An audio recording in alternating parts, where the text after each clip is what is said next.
আসসালামু আলাইকুম। আজকে এই ভিডিওর মাধ্যমে আমি আপনাদেরকে দেখাবো আপনার শখের অ্যান্ড্রয়েড ফোনটি যদি আনফরচুনেটলি বন্ধ হয়ে যায় এবং আপনার ফোনের যে পাওয়ার বাটন সেটা যদি কাজ না করে, তাহলে আপনার সেই বন্ধ হওয়া ফোনটি আপনি কিভাবে খুলবেন।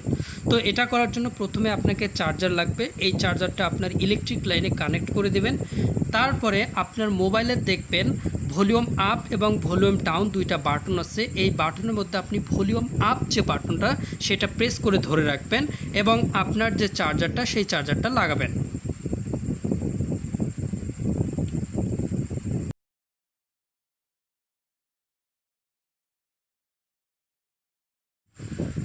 তো দেখেন এরপর রিবুট নামক একটা অপশন চলে আসছে। তো আপনার যে volume up volume down button আছে কোনোটাই প্রেস করবেন না, এভাবেই মোবাইলটা রেখে দিবেন চার্জারে কানেক্ট করে।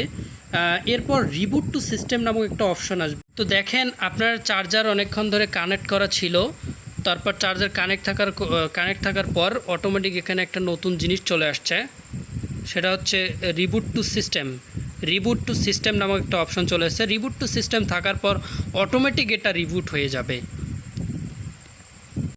তো দেখেন এই মুহূর্তে আমার মোবাইলটি কিন্তু অটোমেটিক খুলে যাচ্ছে, অনেকক্ষণ ধরে সেটি অটো সিস্টেম হয়ে গেল। এখন দেখেন মোবাইলটি আমার পুরোপুরি খুলে যাচ্ছে। ফাইনালি আমার মোবাইলটি কিন্তু খুলে গেছে।